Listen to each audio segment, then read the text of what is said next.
Europe میں البوکیسس نام سے مشہور الزہراوی کا پورا نام ابو القاسم خلف بن عباس الزہراوی تھا۔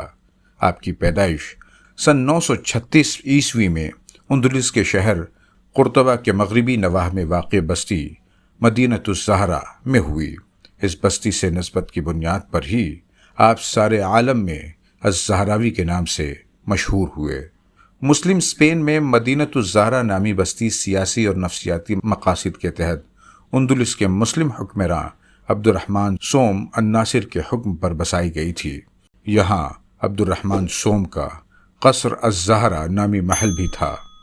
مدینۃ الزہرا کے ساکنان میں اکثریت عربوں کی تھی اور یہ بستی انتظامیہ اور حکومت کے لیے دل کی حیثیت رکھتی تھی۔ مورخین کے مطابق الزہراوی کا تعلق عرب کے انصار قبیلے سے تھا۔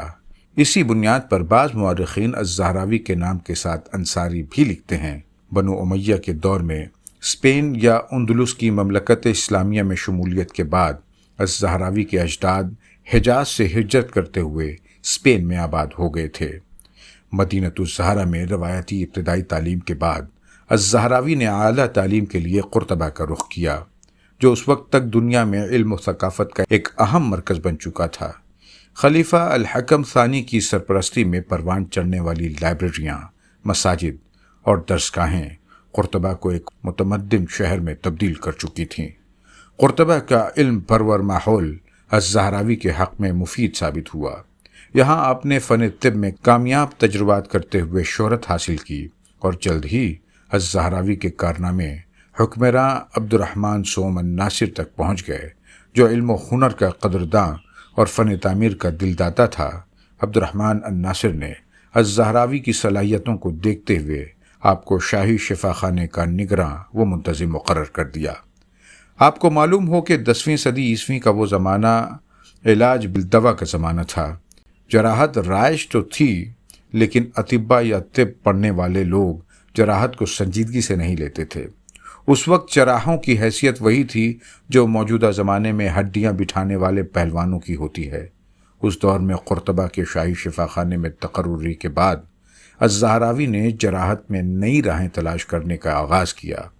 یہاں الزہراوی نے اپنے تجربات کے ذریعے جراحی کو طب میں باقاعدہ طور پر ایک شعبے کی شکل دی اور کئی حیرت انگیز آپریشنز کیے۔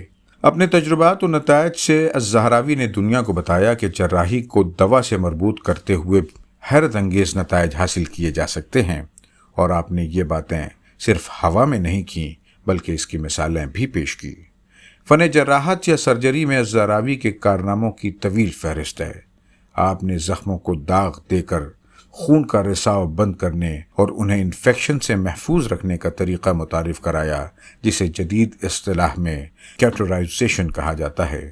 آپ نے مثانے کی پتھری کو ختم کرنے اور بقدر ضرورت اسے آپریشن کے ذریعے نکالنے کا بھی طریقہ بیان کیا۔ آپ نے آنکھ کا نازک آپریشن کرتے ہوئے موتیا بند کی تکلیف دور کرنے کا بھی طریقہ ایجاد کیا، جو آج بھی رائج ہے۔ آپ نے جہاں ٹوٹی ہوئی ہڈیوں کے جوڑنے کے طریقے بتائے، وہیں یہ بھی بتایا کہ بہت زیادہ ٹوٹ گئی ہڈیوں کو آپریشن کے ذریعے الگ کس طرح کیا جا سکتا ہے۔ وہ الزہراوی ہی تھے جنہوں نے یہ بتایا کہ دانت کے شدید درد کی صورت میں متاثرہ دانت کو محفوظ سرجری کے ذریعے الگ کیا جا سکتا ہے۔ الزہراوی ہی وہ پہلے انسان تھے جنہوں نے جراحت کے ذریعے بچے کی ولادت کا وہ طریقہ دریافت کیا جسے جدید اصطلاح میں وولچرز پوزیشن کہتے ہیں۔ الزہراوی نے کٹی ہوئی شریانوں سے بہنے والے خون کو روکنے کے لیے انہیں باندھنے کے طریقے بیان کیے۔ آپریشن سے قبل مریض کو درد کش دوا یعنی پین کلرز دینا بھی الزہراوی ہی کی ایجاد ہے۔ سرجری میں اندرونی ٹانکے یعنی کیٹگٹ بھی سب سے پہلے الزہراوی نے ہی لگائے۔ الزہراوی نے اندرونی ٹانکے کے لیے جانوروں کی آنتوں سے بنے دھاگوں کا استعمال کیا جو انسانی جسم میں گھل جاتے تھے۔ الزہراوی نے جہاں اعصابی تشخیص کا آغاز کیا، وہیں ہیموفیلیا جیسے موروثی مرض کی نشاندہی کرنے والے پہلے معالج بنے۔ یہ ایک ایسا مرض ہے جس میں چوٹ یا زخم سے رسنے والے خون میں جمنے کی صلاحیت کم یا ختم ہو جاتی ہے۔ بعض عرب مورخین یہ دعویٰ بھی کرتے ہیں کہ 10ویں صدی عیسوی میں الزہراوی نے انسانی جسم میں آنے والی مخصوص گانٹھ اور پھوڑی کی نشاندہی کی اور بتایا کہ اسے چھیڑنا انتہائی خطرناک ثابت ہو سکتا ہے۔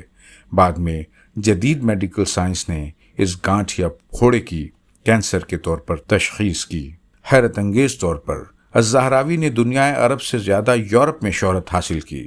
اس شہرت کی وجہ الزہراوی کی مشہور کتاب التصریف ہے، جس کا پورا نام التصریف لمن عجز عن التالیف ہے۔ یہ کتاب الزہراوی کی طبی و عملی زندگی کا حاصل ہے، جسے بلا مبالغہ دنیا کا پہلا با تصویر میڈیکل انسائکلوپیڈیا کہا جا سکتا ہے۔ کتاب التصریف در حقیقت الزہراوی کی ڈائری ہے، جس میں انہوں نے اپنی کم و بیش 50 سالہ طبی زندگی کے تجربات نقل کیے ہیں۔ اس کتاب میں 30 مقالے ہیں، جنہیں بعض مورخین 30 جلدیں بھی کہتے ہیں، جو فن طب کے متعلق ہیں۔ کتاب التصریف کے اس حصے کو عالمگیر شہرت حاصل ہوئی جو جراحت کے متعلق ہیں۔ 10ویں صدی عیسوی میں لکھی گئی اس کتاب کے 12ویں اور 13ویں صدی عیسوی کے درمیان 5 لاطینی تراجم ہوئے۔ بعد میں اس کتاب کے عبرانی، فرانسیسی اور انگریزی زبانوں میں ترجمے بھی ہوئے، جن کی مدد سے یورپ نے جراحت کا علم حاصل کیا۔ یہ کتاب صدیوں تک مسلم دنیا کے ساتھ ساتھ یورپ میں بھی طبی تعلیم کا لازمی حصہ بنی رہی۔ کتاب التصریف کی آخری جلد یا مقالے میں الزہراوی نے اپنے ایجاد کردہ 200 سے زائد سرجیکل آلات کی تفصیلات بیان کی ہیں اور کم و بیش 100 آلات کے خاکے بھی بتائے ہیں۔ مورخین کے مطابق الزہراوی نے پہلے کاغذ پر ان آلات کی تصویر بنائی، پھر ہوشیار کاریگروں کے ذریعے اعلیٰ قسم کے فولاد کا استعمال کرتے ہوئے ان آلات کو حقیقی شکل دی۔ الزہراوی کے بنائے ہوئے ان آلات میں چاقو، اسکالپل، فورسپس، کیتھیٹرز، ہڈی کاٹنے کے لیے بون ساز، سوچر نیڈلز اور چمچ نما آلات، سرجیکل سپون شامل ہیں۔ یہ آلات آج بھی عمل جراحت میں کلیدی حیثیت رکھتے ہیں۔ الزہراوی کے ان کارناموں کی بنیاد پر ہی آج بھی انہیں بابائے جراحت یعنی فادر آف سرجری کے طور پر یاد کیا جاتا ہے۔ الزہراوی تمام عمر قرطبہ میں ہی مقیم رہے اور سن 1013 عیسوی میں قرطبہ میں ہی وفات پائی۔ مغربی مفکرین نے بھی کھلے دل سے اعتراف کیا ہے، مڈل ایج کے اس عالی دماغ شخص نے سرجری کی ترقی میں بنیادی کردار ادا کیا ہے۔ یورپ کے مشہور اطباء نے الزہراوی کے کاموں سے بھرپور فائدہ اٹھایا ہے۔ معروف فرانسیسی محقق گستاو بانڈ کا کہنا ہے کہ البقاسس کا نام یورپ میں 15ویں صدی عیسوی میں پہنچا اور اس نے بڑی شہرت حاصل کی۔ 14ویں صدی عیسوی کے بعد یورپ کے جراحوں میں سے بیشتر کا دار و مدار الزہراوی کی کتابوں پر ہی تھا۔ امریکی مورخ و فلسفی ول ڈورانٹ نے اپنی کتاب دی ایج آف فیتھ میں لکھا ہے کہ خلیفہ عبد الرحمن سوم کا طبیب ابو القاسم الزہراوی عیسائی دنیا میں البقاسس کے نام سے سرفراز ہوا۔ اس کی ضخیم کتاب التصریف میں سرجری پر 3 جلدیں شامل ہیں، جن کا لاطینی ترجمہ کئی صدیوں تک معیاری نصاب بنا رہا۔ ایک اور مورخ جارج ساٹن نے اپنی کتاب introduction to the history of science میں لکھا ہے کہ ابو القاسم عظیم ترین مسلم سرجن تھا۔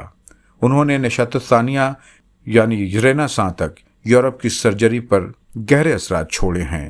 انسائکلوپیڈیا بریٹانیکا کے مطابق اگرچہ مشرقی خلافت کے اطباء نے التصریف کو اکثر نظر انداز کیا، لیکن فن جراحی سے متعلق اس کتاب نے عیسائی یورپ پر بہت گہرے اثرات ڈالے ہیں۔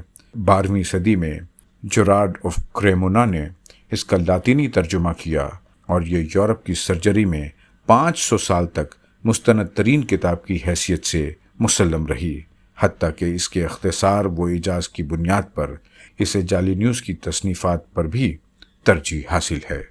بہت شکریہ۔